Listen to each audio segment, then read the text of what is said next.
I'm telling you that is not a judgment we should be proud of because the judgment is not holistic. That judgment you are seeing is half-baked and it's too dangerous for Nigerian democracy as it stands now.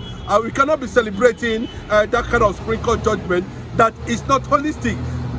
The Supreme Court should have gone ahead, step forward and declare that judgment, the way it's expected and allow the opposition to spring up properly and be able to challenge this Bola Ahmed Tinubu APC-led administration 2027.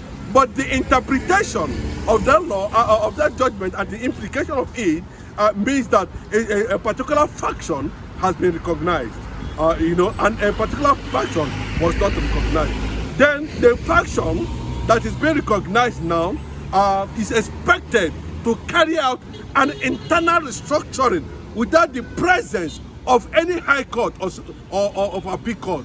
But you can see, instead of Supreme Court taking that line, they went as hard as, giving a judgment that is two edges of the sword, is very sharp and has the capacity of truncating democracy in Nigeria. Because they can also look at another window of which the opposition can capitalize on and do a proper damage after maybe possibly congresses or consensus but have been done because of time and order, and come up with, yes, this thing has been nullified by Federal High Court. Then when you take it to appeal, then at the end of the day, when somebody emerges as the winner of that election, they will now tell you that there's a window and there's a doubt. But that's why I'm saying that the Supreme Court should have gone ahead and do a yeoman's job, do a holistic, interpretation and pass a judgment that is worthy, and not this kind of judgment that puts APC, ADC on one side and puts them also on the other side. That is not what is expected. For Entabulan, return back to status quo. That means return back to the position where that case was. That means at the end of the day, there is going to be likely continuation of legal battle. What I'm saying is that, they would have stated it very clearly, using the judgment from the Federal High Court and using what they capitalized on was the Big Court judgment, Entabulan, or that's what they capitalized, which was, possibly sacked or removed or considered to be very unnecessary in that regard, But for the Supreme Court to now refer them back to the Federal High Court, it's another legal battle at the end of the day, and that's what we are talking about. That it was not a judgment that anybody should celebrate at the end of the day. But let's look at another direction, the implications of what these things are going to trigger within the political structure of Nigeria. Remember that other political parties definitely might also be affected by this judgment, and you can see the entire Attorney General of the Federation, who is supposed to be protective of the weak, has also taken a position threatening the weaker ones the more, threatening the opposition the more.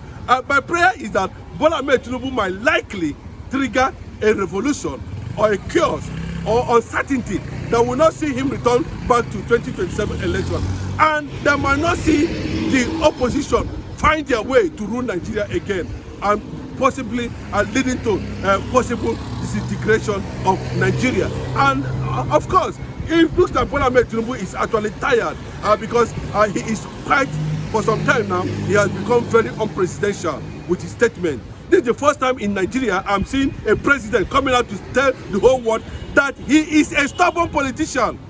His followers are threatening the Nigerian opposition parties, using their cronies as foot soldiers to make sure that they scatter them and cause confusion. This is some things that are in the public domain, Well, the battle remains that, can the opposition under Peter Obi now rise up? Of course, you see, that's the implications of going to court, where you know that you're not going to get judgment.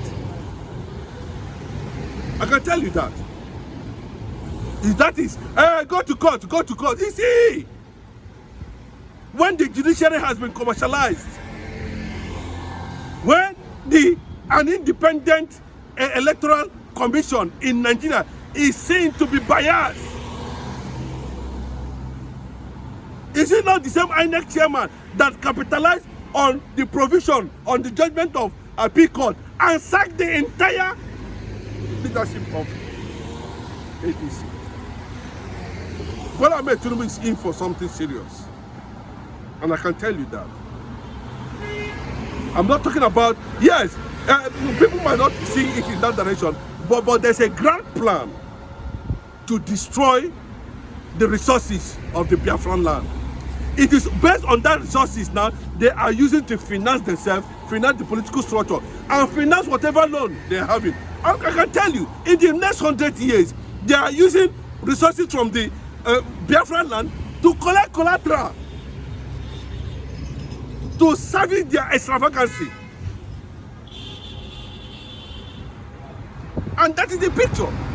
So when you see now that there's potentiality of an Igbo man becoming a president now, you can see the manipulation now that is going on using the judiciary, which I believe that some Northerners also have their hand in it because of Obi factor. Yes, I can tell you that. They have their hand on it. The Fulani agenda is also political.